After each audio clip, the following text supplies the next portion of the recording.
Hello friends, आज का हमारा टॉपिक है गैलीलियन ट्रांसफॉर्मेशन। ठीक है, तो आज हम बात करेंगे गैलीलियन ट्रांसफॉर्मेशन क्या होता है।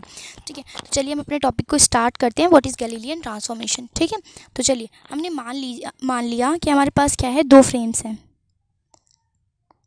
ठीक है, आपने क्या माना, आपके पास दो फ्रेम्स हैं। ये एक्स एक्सिस है फ्रेम की, पहला फ्रेम एस है जिसका नाम हमने क्या दिया हुआ है, एस। मान लीजिए पहला फ्रेम हमारा एस है जिसकी ये एक्स एक्सिस है, ये वाई एक्सिस है, और ये हमारी क्या है, जेड एक्सिस है। ओके, ये हमारा क्या है, फर्स्ट फ्रेम है, फ्रेम एस जिसकी ये एक्स एक्सिस, ये वाई एक्सिस और ये जेड एक्सिस है। ठीक है, मान लीजिए हमने एक दूसरा फ्रेम भी लेट किया हुआ है। ये दूसरा फ्रेम हमारी, ये इसकी एक्स डैश एक्सिस, ये वाई डैश एक्सिस, और ये क्या है हमारी, जेड डैश एक्सिस। ठीक है, तो ये हमारे हो गए दो फ्रेम्स। ठीक है, अगर हम इनिशियली देखें, ठीक है, इनिशियली देखें तो क्या होता है, इनिशियली मतलब जब टाइम क्या होगा हमारा ज़ीरो। जब टाइम हमारा ज़ीरो होगा तो ये दोनों फ्रेम्स क्या होंगे, एक बात और देख लें, इसका मान लीजिए ओरिजिन ओ है और इसका ओरिजिन ओ डैश। ठीक है, इसका ओरिजिन ओ, इसका ओरिजिन ओ डैश है, इस फ्रेम का नाम एस है हमारे, और दूसरे वाले फ्रेम का नाम है एस डैश। ठीक है, और ये जो हमारा ये इसकी एक्स डैश एक्सिस, ये वाई डैश, और ये जेड डैश, और इसकी ये एक्स एक्सिस, ये वाई, और ये जेड एक्सिस। ठीक है, यहाँ पे हमने दो फ्रेम बना लिए हुए हैं, आपको ओरिजिन बता दिया। ठीक है, और ये जो दूसरा वाला फ्रेम है हमारा, ये पहले वाला जो फ्रेम है हमारा एस, वो क्या है, स्टेशनरी है। ठीक है, ये बातें आपको जान लेना ज़रूरी है। ये हमारा स्टेशनरी फ्रेम है। दूसरा वाला जो फ्रेम है, जो सेकेंड वाला एस डैश फ्रेम है, वो है हमारा मूवेबल फ्रेम। ठीक है, सेकंड वाला जो हमारा फ्रेम है वो है मूवेबल फ्रेम। आप परेशान ना हो, मैं अभी आपको नोट्स प्रोवाइड करा दूंगी, आप स्क्रीनशॉट ले लीजिएगा। ठीक है, फिलहाल आप समझने की कोशिश करें, इससे मैं समझाने की कोशिश कर रही हूँ कि आपको क्लियर समझ में आ जाए। ठीक है, फिर आप नोट्स की चिंता ना करें, आपको अच्छे से समझ में आ जाएगा, मैं नोट्स दे दूँगी आपको। ओके, तो चलिए देखिए, आपने देखा यहाँ पे इनिशियली क्या थे, ये दोनों ही फ्रेम क्या थे, एक ही पोजीशन पे थे। मान लीजिए एक ही एस और एस डैश दोनों फ्रेम एक के ऊपर एक रखे हुए हैं। ठीक है, तो दोनों एक ही पोजीशन पे, जबकि ये जो हमारा एस फ्रेम है ना, वो स्टेशनरी है, मतलब रुका हुआ है, ये चलेगा नहीं, समय बढ़ता जाएगा लेकिन ये अपनी जगह पे रुका रहेगा। लेकिन ये जो ये वाला फ्रेम है S dash frame, S dash frame हमारा वी वेलोसिटी से, वी कांस्टेंट वेलोसिटी से क्या कर रहा है, मूव कर रहा है। जो एस डैश फ्रेम है वो कांस्टेंट वेलोसिटी v से मूव कर रहा है। तो क्या होगा, टाइम जब जीरो था तो दोनों फ्रेम इनिशियली क्या थे, दोनों फ्रेम क्या थे, एक ही पोजीशन पे थे। लेकिन जैसे जैसे टाइम बढ़ता गया, ठीक है, वैसे वैसे क्या हुआ, ये फ्रेम तो हमारा स्टेशनरी था, अपनी जगह पे रुका रहेगा, बट ये फ्रेम दूसरा वाला एस डैश फ्रेम हमारा v वेलोसिटी से मूव कर रहा था, तो ये कुछ आगे चला जाएगा। इसलिए मैंने क्या है, सेकंड पोजीशन बना दी, कि मतलब पहली पोजीशन पे तो ये दोनों सेम थे इनिशियली, बाद में क्या हुआ, जब टाइम हमारा मान लीजिए t बराबर जीरो था, t बराबर टी डैश हो गया। ठीक है, टी डैश समय पर क्या हो गया, ये फ्रेम हमारे यहाँ पे पहुँच गया। ठीक है, क्योंकि ये वी वेलोसिटी से मूव कर रहा था, यहाँ पे फ्रेम पहुँच गया हमारा। तो अब देखिए, अगर हमने मान लिया एक पार्टिकल लेट लिया ये एस फ्रेम में, जो हमारा रुका हुआ फ्रेम एस है, स्टेशनरी फ्रेम, उसमें मान लीजिए इस फ्रेम, ये काफ़ी बड़ा फ्रेम है, तो इस फ्रेम में हमने एक पार्टिकल पी लेट कर लिया। इस पार्टिकल के कोऑर्डिनेट माने X comma Y comma Z comma T. ठीक है, मान लीजिए यहाँ से इस पी पॉइंट तक आने में आपको क्या लगेगा, यहाँ इस P पॉइंट तक आने में आपको x डिस्टेंस तय करनी होगी, y एक्सिस पर ये इतनी डिस्टेंस y डिस्टेंस तय करनी होगी, z एक्सिस पर यहाँ से मतलब ये इतना, यहाँ तक जाने में आपको z डिस्टेंस तय करनी होगी, और टाइम कितना हो जाएगा t। ठीक, तो विद रिस्पेक्ट टू O इस P पार्टिकल के कोऑर्डिनेट हो गए x comma Y comma Z comma T. ठीक है, अगर हम कह दें कि इसी पार्टिकल के, क्योंकि ये फ्रेम तो हमारा मूवेबल है, मतलब चलता जा रहा है, मान लीजिए एस फ्रेम में ये पी पॉइंट रखा हुआ है हमारा, तो ये फ्रेम क्या है, ये जो एस डैश फ्रेम है वो लगातार आगे बढ़ रहा है, तो पी पॉइंट के नज़दीक आता जा रहा है। तो अगर हम इसके रिस्पेक्ट में पी पॉइंट के कोऑर्डिनेट निकालें तो हमारा क्या हो जाएगा, जो हमारे कोऑर्डिनेट हो जाएंगे वो चेंज हो जाएंगे, क्योंकि डिस्टेंस देखिए कम हो गई कि नहीं। अगर हम यहाँ से मान लीजिए यहाँ पे आपका एस डैश फ्रेम, तो यहाँ से अगर पी पॉइंट तक की डिस्टेंस ले, एक्स एक्सिस पर तो इतनी आएगी, वाई एक्सिस पर तो यहाँ से यहाँ तक आएगी, सॉरी यहाँ तक आएगी जहाँ तक ये हमारा है, और जेड एक्सिस पर यहाँ से यहाँ तक आएगी। ठीक है, इस तरह से आप देख सकते हैं कि डिस्टेंसेस क्या होंगी, चेंज हो जाएंगे डिस्टेंसेस। ठीक है, तो डिस्टेंसेस चेंज हो जाएंगे, तो इसके अगर हम with respect to O dash अगर पी पार्टिकल के कोऑर्डिनेट लें तो वो आ जाएंगे, मान लीजिए X dash comma Y dash comma Z dash comma T dash. ठीक है, तो ये हमारे आ जाएंगे कोऑर्डिनेट्स। अब देखिए, ये हमने पी पॉइंट मान लिया, इस फ्रेम में था, और इसके हमने क्या है, with respect to O dash दोनों के रिस्पेक्ट में कोऑर्डिनेट्स निकाली। ठीक, अगर हम निकालें ये डिस्टेंस, देखिए एक बार और हम आपको थोड़ा क्लियर करके इसको क्लियर बना के बता रहे हैं। देखिए ये बना दिया मैंने क्लियर वैसे ही डायग्राम, ठीक है। देखिए अब हम क्या करें, अगर हम एक्स डैश की वैल्यू निकालें, मान लीजिए हमने ये जो फ्रेम एस डैश था ओ से ओरिजिन से लेकर यहाँ तक की डिस्टेंस पी पॉइंट जो है हमारा, उसकी अगर हमने डिस्टेंस निकाली एक्स डैश, थोड़ा और लंबा कर लें, ठीक है। अगर हमने यहाँ तक की डिस्टेंस निकाली, ठीक है, एक्स डैश, यहाँ तक की डिस्टेंस आपको पता ही है एक्स डैश है, ठीक है, क्योंकि आपने कोऑर्डिनेट माने हुए X dash Y dash Z dash T dash, मतलब यहाँ से यहाँ तक की डिस्टेंस एक्स डैश, यहाँ से यहाँ तक की डिस्टेंस, ये डिस्टेंस हमारी वाई डैश, और फिर जेड एक्सिस पर जितनी डिस्टेंस तय करेगा वो हमारी हो जाएगी जेड डैश। ओके, वो डिस्टेंस हमारी क्या हो जाएगी जेड डैश। तो हम अगर एक्स डैश निकालें, क्योंकि जो फ्रेम है ना हमारा वो सिर्फ एक्स एक्सिस पर मूव कर रहा है, मतलब एक्स एक्सिस पर कांस्टेंट वेलोसिटी से एक्स एक्सिस पर आगे की ओर जा रहा है, ठीक है। ये जो दूसरा वाला फ्रेम एस डैश है, ठीक है, वाई और जेड एक्सिस पर कोई चेंजमेंट नहीं हो रहा है, ठीक है। ये बात याद रखिएगा, ये फ्रेम हमारा केवल एक्स एक्सिस पर ही मूव कर रहा है, एक्स डायरेक्शन में मूव कर रहा है, ठीक है। तो अगर हम एक्स डैश निकालें डिस्टेंस, तो कैसे निकाल सकते हैं, देखिए X dash is equal to निकाल सकते हैं टोटल डिस्टेंस में से, यहाँ से लेकर इस पी पॉइंट तक की जो ये डिस्टेंस है, टोटल डिस्टेंस है, ये कितनी है, वो एक्स है। इस पॉइंट ओरिजिन ओ के रिस्पेक्ट में जो पी पार्टिकल के कोऑर्डिनेट थे वो ये थे, तो एक्स यहाँ से लेकर यहाँ तक की डिस्टेंस हुई, ठीक है। तो एक्स थी हमारी ये डिस्टेंस, ठीक। तो x में से क्या करें, हम इतनी डिस्टेंस अगर घटा दें तो हमारी x डैश निकल आएगी, ठीक है। तो हम क्या करें, x में तो x डैश हमें निकालना है, तो हमने क्या किया, हमने घटा दिया x माइनस, अब इतनी डिस्टेंस कितनी होगी, यहाँ से लेकर यहाँ तक की डिस्टेंस। देखिए ये फ्रेम तो हमारा रुका हुआ था, ठीक है, लेकिन ये फ्रेम हमारा मूवेबल था तो हमारा कितनी वेलोसिटी से मूव कर रहा था, v वेलोसिटी से। हमें निकालना क्या, डिस्टेंस निकालनी है, ठीक है, डिस्टेंस निकालनी है। अभी देखिए इसको हम आपको बताएंगे, हमें क्या निकालना है, डिस्टेंस निकालनी है, ठीक है, यहाँ से यहाँ तक की डिस्टेंस निकालनी है। डिस्टेंस इज इक्वल टू क्या होता है, तो डिस्टेंस इज इक्वल टू होता है हमारा स्पीड इनटू टाइम, ठीक है। स्पीड इनटू क्या होता है, टाइम होता है, ठीक है। तो स्पीड कितनी है, देखिए ये जो हमारा यहाँ से लेकर यहाँ तक फ्रेम ये पहुँचा, पहले तो यहाँ पे था फिर यहाँ पे पहुँच गया, तो फ्रेम जो स्पीड थी इसकी वो थी v, ठीक है, कांस्टेंट स्पीड v थी, इनटू टाइम कितना लगा, देखिए टाइम इस फ्रेम के रिस्पेक्ट में ले रहे तो टाइम क्या हो जाएगा, t हो जाएगा, v इंटू टी हो गया, ठीक है। तो टाइम कितना लग गया हमारा, t लग गया। तो ये आ गई हमारी डिस्टेंस, मतलब यहाँ से लेकर यहाँ तक की दूरी कितनी हो गई, वी टी, ठीक है। तो हम क्या करेंगे, एक्स में से, टोटल एक्स में से क्या करेंगे, वी टी को अगर माइनस कर देंगे तो क्या आ जाएगा, X dash is equal to X minus V T, ठीक है। अब अगर हम वाई डैश निकालें इसी तरह से, वाई डैश मतलब वाई एक्सिस पर कितना चेंजमेंट आएगा इस फ्रेम के आगे बढ़ जाने से, ठीक है। तो वाई एक्सिस पर तो ये फ्रेम हमारा मूव कर नहीं रहता, ये फ्रेम तो हमारा केवल एक्स एक्सिस पर मूव कर रहा था, तो Y dash is equal to Y हो जाएगा, मतलब कोई भी वाई जो डायरेक्शन होगी उसमें कोई भी चेंजमेंट नहीं होगा। तो अगर हम इसी तरह देखें तो Z dash is equal to भी जेड हो जाएगा, जेड एक्सिस पर भी कोई चेंजमेंट नहीं होगा, ओके। और हम अगर टाइम देखें, T dash is equal to क्या हो जाएगा, टी हो जाएगा, टाइम भी, ठीक है, टाइम भी आपस में क्या हो जाएंगे, इक्वल हो जाएंगे। तो ये आ गया,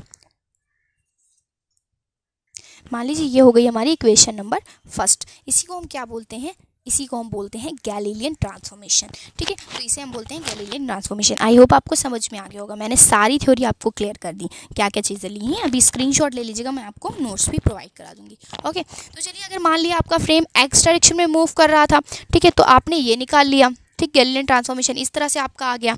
अगर मान लें आपका ये जो फ्रेम, मतलब ये जो आपका एस डैश फ्रेम था वो एक्स डायरेक्शन में ना मूव करके, मान लीजिए ऐसे डायगोनली मूव कर रहा होता, ये फ्रेम आपका डायगोनली जा रहा होता, ठीक है, डायगोनली अगर जा रहा होता तो आप क्या करते, मान लीजिए इस तरह से कुछ आपका फ्रेम डायगोनली जा रहा है, इस तरह से जा रहा है डायगोनली, ठीक है, v वेलोसिटी से, v वेक्टर वेलोसिटी क्या है, डायगोनली मूव कर रहा है। तो अब क्या होगा, इसकी x डायरेक्शन में, इसकी y डायरेक्शन में, उसकी z डायरेक्शन में भी क्या होगा, कुछ ना कुछ चेंजमेंट होगा, मतलब तीनों ही डायरेक्शन में इसके चेंजमेंट होंगे। अभी फिलहाल जो हमने प्रूव किया वो इसकी केवल x डायरेक्शन में ही क्या था, चेंजमेंट हुआ था, क्योंकि केवल ये x डायरेक्शन में ही मूव आगे की ओर बढ़ रहा था या मूव कर रहा था, ठीक है। y z में कोई चेंजमेंट नहीं था तो हमने कुछ नहीं किया। लेकिन अब क्या, अगर यही फ्रेम हमारे डायगोनली मूव करने लगे v वेलोसिटी से, v वेक्टर वेलोसिटी से, तो क्या होगा, इसकी x और y सभी डायरेक्शन में कुछ ना कुछ चेंजमेंट होगा, तो वेलोसिटी कितनी आ जाएगी, v वेक्टर आ जाएगी हमारी, वेलोसिटी जो होगी वो इस तरह लिखेंगे, x एक्सिस पर उसकी जो वेलोसिटी में चेंजमेंट होगा into I cap plus V Y into J cap plus V Z into K cap, ठीक है। वेलोसिटी इस तरह से लिखेंगे। अगर हम इसे इस तरह भी लिख सकते हैं,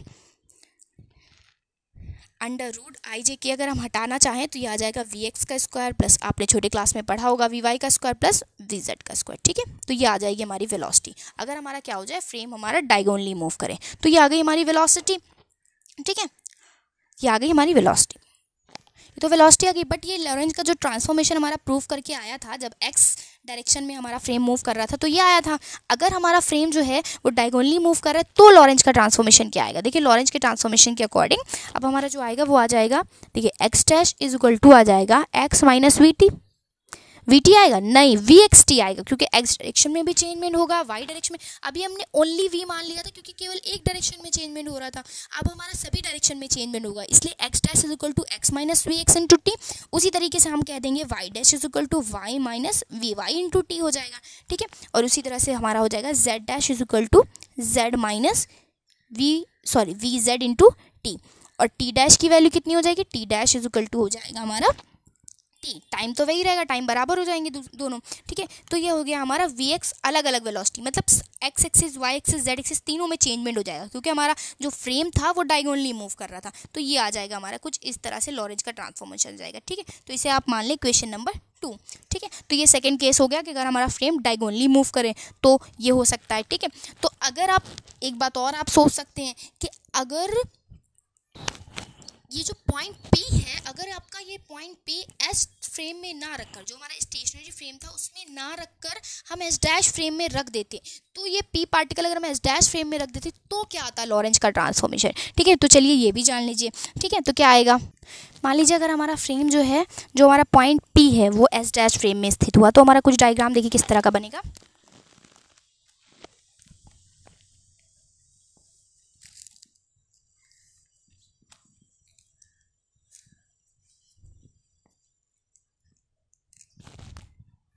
डायग्राम देखिए वही है, बस हमारा क्या, अब हमने क्या करा, एस में मान लिया एस में हमारा नहीं रखा हुआ है P particle, S dash frame में स्थित है। जो हमारा पी पार्टिकल है वो एस डैश फ्रेम में स्थित है। तो विद रिस्पेक्ट टू ओ जो कोऑर्डिनेट थे वही होंगे, X comma Y comma Z comma T थे, ठीक है।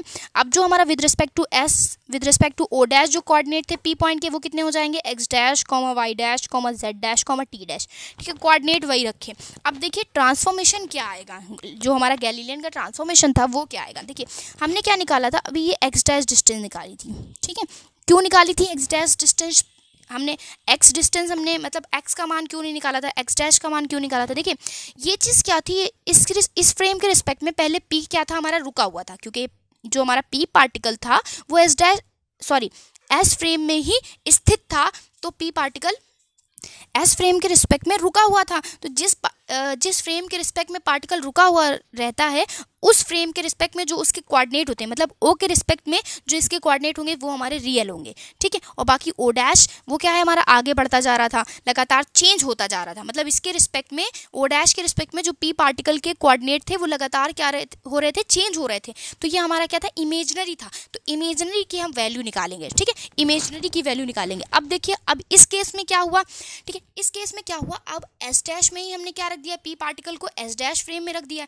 तो अब पी पार्टिकल के रिस्पेक्ट में जो हमारा एस डैश के रिस्पेक्ट में या ओ डैश ओरिजिन के रिस्पेक्ट में जो पी पार्टिकल होगा वो रुका हुआ होगा। कैसे, मान लीजिए आप एक कार में बैठे हो और वहीं में एक घड़ी रखी हुई है, उसी में एक घड़ी रखी हुई है, तो आप चाहे जितनी भी स्पीड से जाओ आपको वो घड़ी वैसे ही रुकी हुई दिखाई देगी। मतलब आप अगर हम कहें real axis real position coordinate क्या होंगे, तो आप क्या कहोगे कि एस डैश के रिस्पेक्ट में जो पी के कोऑर्डिनेट होंगे वही रियल होंगे। और हम पूछें ये ओ डैश के रिस्पेक्ट में, ये तो रुका हुआ है, इसके रिस्पेक्ट में पी के जो कोऑर्डिनेट होंगे वो कैसे होंगे, आप कहोगे इमेजनरी। क्यों इमेजनरी, क्योंकि ये तो रुका हुआ है एस फ्रेम पर, ये पार्टिकल एस डैश में स्थित है और एस डैश जो है हमारा वो वी वेलोसिटी से मूव करता जा रहा है, साथ ही साथ इसमें जो पार्टिकल स्थित है वो भी मूव करता जा रहा है। तो ओ डैश के रिस्पेक्ट में ये पी पार्टिकल तो रुका हुआ दिखाई देगा, बट ओ के रिस्पेक्ट में ये जो पी पार्टिकल है हमारा वो वी वेलोसिटी से भागता हुआ चलता हुआ दिखाई देगा, मूव करता हुआ दिखाई देगा, ठीक है। तो इसके रिस्पेक्ट में अब ओ के रिस्पेक्ट में जो इसके कोऑर्डिनेट हो जाएंगे, ये वाले जो कोऑर्डिनेट हमने माने हुए हैं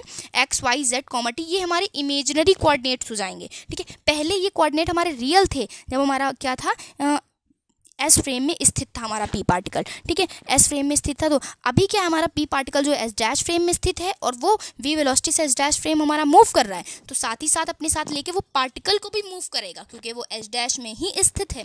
आपको बात समझ में आ गई, ठीक है। तो अब हम जो रियल कोऑर्डिनेट्स होंगे वो होंगे हमारे ये with respect to O dash, और विद रिस्पेक्ट टू ओ हमारे इमेजिनरी कोऑर्डिनेट्स होंगे। और लॉरेंज के ट्रांसफॉर्मेशन में हम इमेजिनरी कोऑर्डिनेट्स की ही वैल्यू निकालते हैं। तो अब हम किसकी वैल्यू निकालेंगे, एक्स वाई जेड और टी की। ठीक है, तो इससे पहले हमने X dash Y dash Z dash T की क्यों निकाली थी, समझ गए आप। ठीक है, तो देखिए एक्स बराबर क्या आएगा, एक्स बराबर आएगा हमारा एक्स इज इक्वल टू कितना है, यहाँ से लेकर यहाँ तक की डिस्टेंस हमारी कितनी, एक्स है। ठीक है, अब हमें क्या निकालनी, एक्स की वैल्यू निकालनी, क्योंकि ये एक्स क्या है हमारा इमेजिनरी है, इमेजिनरी पार्ट की वैल्यू निकालेंगे। ठीक है, तो एक्स की वैल्यू निकालेंगे तो कितना जगह, ये हमारा एक्स डैश है, इतना आपको पता है। ठीक है, इतना एक्स डैश, यहाँ से यहाँ तक वाई डैश, यहाँ से यहाँ तक जेड डैश। उसी तरह से ये एक्स, यहाँ से यहाँ तक वाई, ठीक है, यहाँ से यहाँ तक जेड। ठीक, तो एक्स की वैल्यू निकालनी, एक्स इज इक्वल टू इतना प्लस इतना निकाल लें हम। इतना हमारा क्या आया था, वी टी आया था, ये हमारा हमने पीछे आपको बताया कैसे आया। ये वी वेलोसिटी से फ्रेम मूव कर रहा है और टाइम टी ले रहा है, तो डिस्टेंस क्या आ जाएगी, स्पीड इनटू टाइम। तो ये डिस्टेंस आ गई हमारी, तो हो जाएगा इसको और इसको हम ऐड कर देंगे तो आ जाएगी हमारी टोटल एक्स। ठीक है, जो टोटल एक्स हमारा आ जाएगा इस तरह से। तो एक्स इज इक्वल टू क्या आ जाएगा हमारा, आ जाएगा X dash plus V T. ठीक है, तो ये आ गया। Y dash is equal to क्या आ जाएगी, क्योंकि ये जो फ्रेम है हमारा एस डैश वो केवल एक्स एक्सिस पर ही मूव कर रहा है, एक्स डायरेक्शन में मूव कर रहा है। ठीक है, तो इसके वाई जेड एक्सिस पर कोई भी चेंजमेंट नहीं होता। Y dash is equal to Y और Z dash is equal to Z, T dash is equal to क्या आ जाएगा, टी। तो ये आ गया हमारा इक्वेशन नंबर 3। ठीक है, अगर हमारा जो पॉइंट हो, पार्टिकल पी हो, वो अगर एस डैश फ्रेम में स्थित होता है तो ये होता है हमारा लॉरेंज का ट्रांसफॉर्मेशन। तो इसे ही बोलते हैं लॉरेंज का ट्रांसफॉर्मेशन। मैंने आपको 3 केस बताए कि अगर हमारा पार्टिकल एस फ्रेम में स्थित हो तो क्या होगा, अगर हमारा जो पार्टिकल है वो एस डैश फ्रेम में स्थित हो तो क्या होगा, अगर हमारा ये फ्रेम एक्स डायरेक्शन में मूव ना करके डायगोनली मूव करे तो क्या होगा, लॉरेंज का ट्रांसफॉर्मेशन। ठीक है, तो क्या होगा लॉरेंज का ट्रांसफॉर्मेशन। मैंने आपको तीनों केस बता दिए। चलिए अब इसके नोट्स देख लें आप। ये हमारा गैलीलियन ट्रांसफॉर्मेशन। सबसे पहले आप इस डायग्राम के लिए मैंने जो आपको डायग्राम समझाया, ठीक है, इस डायग्राम में मैंने जो लैंग्वेज बोली वो ये थी हमारी लैंग्वेज। ठीक है, जो भी मैंने आपको बताया, let us consider 2 frames of reference बताया मैंने आपको। Initially at the same origin O, frame S is stationary, S हमारा फ्रेम स्टेशनरी, एस डैश क्या है, मूवेबल है, कांस्टेंट वेलोसिटी वी से मूव कर रहा है। ठीक है, एक्स एक्सिस पर। Particle P is consider in rest, हमने पार्टिकल पी को कंसीडर किया हुआ है रेस्ट में। ठीक है, with respect to frame S, किस फ्रेम में पहले हमने कंसीडर किया था, एस में, दोबारा किस में किया था, एस डैश में। After the time T the coordinate of a particle P R X Y Z comma T I, हमारे पार्टिकल पी के with respect to O coordinate निकाले, फिर with respect to O dash निकाले, ये coordinates आए। ठीक है, सारी लैंग्वेज लिखी हुई है, आप स्क्रीनशॉट लेते हुए चलें। तो ये आ गया हमारा लॉरेंज का ट्रांसफॉर्मेशन। इसी को हम सॉरी तो ये आ गया हमारा, तो इसे हम बोलते हैं गैलीलियन का ट्रांसफॉर्मेशन। ओके, तो ये हो गया गैलीलियन का ट्रांसफॉर्मेशन। अगर हमारा फ्रेम क्या हो, अगर डायगोनली मूव करने लगे, डायगोनली मूव करेगा तो वेलोसिटी ऐसी हो जाएगी हमारी, और जो गैलीलियन का जो ट्रांसफॉर्मेशन आए वो ये हो जाएगा हमारा। ठीक है, एक्स वाई और जेड तीनों ही एक्सिस में क्या हो जाएंगे, चेंजमेंट आ जाएंगे। तो ये हो गया हमारा इक्वेशन नंबर 2। ये हो गया हमारा गैलीलियन का ट्रांसफॉर्मेशन, जबकि हमारा फ्रेम कैसे हो, फ्रेम हमारा क्या हो, डायगोनली मूव कर रहा हो। ओके, अब हमारा क्या हो, अगर जो पी पॉइंट था हमारा वो एस डैश फ्रेम में स्थित हो, तो ये उसकी लैंग्वेज लिखी हुई है कि एस डैश फ्रेम में स्थित हो तो क्या होगा। देखिए, if the particle P is considered in frame S dash में अगर हम पार्टिकल पी को कंसीडर करें such that the particle is stationary while respect to O dash. अब क्या होगा, एस डैश के रिस्पेक्ट में जो ओ डैश पार्टिकल होगा हमारा, सॉरी एस डैश या ओ डैश के रिस्पेक्ट में जो पी पार्टिकल होगा वो स्टेशनरी होगा। ठीक है, then after the time T dash the coordinates of a particle P इतने हो जाएंगे। आपको पता है एस डैश के रिस्पेक्ट में पी पार्टिकल के कोऑर्डिनेट ये होते हैं। With respect to O dash at the same instant the coordinates of a particle p are x y z comma t with respect to o। ठीक है, और o के रिस्पेक्ट में कोऑर्डिनेट क्या हो जाएंगे, ये हो जाएंगे। ठीक है, अब अगर आपने इसमें लैंग्वेज में आप समझ गए क्या लिखा है, अगर p को आपने एस डैश फ्रेम में माना है तो p के कोऑर्डिनेट्स क्या हो जाएंगे, with respect to o dash या with respect to o S dash, दोनों ही लिख सकते हैं आप, क्योंकि एस डैश फ्रेम भी के रिस्पेक्ट में भी आप बता सकते हैं या ओरिजिन के रिस्पेक्ट में आप ले रहे हैं कोऑर्डिनेट्स, ये भी बता सकते हैं। तो ये हो गए कोऑर्डिनेट्स। ठीक है, उसी तरीके से ओ के रिस्पेक्ट में कोऑर्डिनेट्स क्या हो जाएंगे, ये हो जाएंगे। ठीक है, तो इनके अकॉर्डिंग जो हमारा गैलीलियन का ट्रांसफॉर्मेशन आएगा वो ये आ जाएगा। तो ये हो गए हमारे तीनों केस। ठीक है, such that the frame S dash be moved with the velocity v along X axis with respect to o। ठीक है, v वेलोसिटी से अगर हमारा क्या है, फ्रेम एक्स एक्सिस पर मूव करे तो ये आ जाएगा हमारा गैलीलियन का ट्रांसफॉर्मेशन। आई होप आपको समझ में आ गया होगा गैलीलियन का ट्रांसफॉर्मेशन क्या है। ठीक है, मैंने एक नहीं 3 तरीकों से बताया, case first, case second, case third, तीनों आपको बता दिए हुए हैं, तो आपको पूरा क्लियर हो जाना चाहिए क्या होता है गैलीलियन ट्रांसफॉर्मेशन। अगर आपको ये वीडियो पसंद आई हो, गैलीलियन ट्रांसफॉर्मेशन अच्छे से समझ में आया तो प्लीज़ इसे दूसरी दूसरे अपने दोस्तों के साथ भी शेयर करें, ठीक है। और साथ ही साथ सब्सक्राइब करना ना भूलें और प्लीज़ मेरी वीडियो को लाइक ज़रूर करें। Thank you for watching.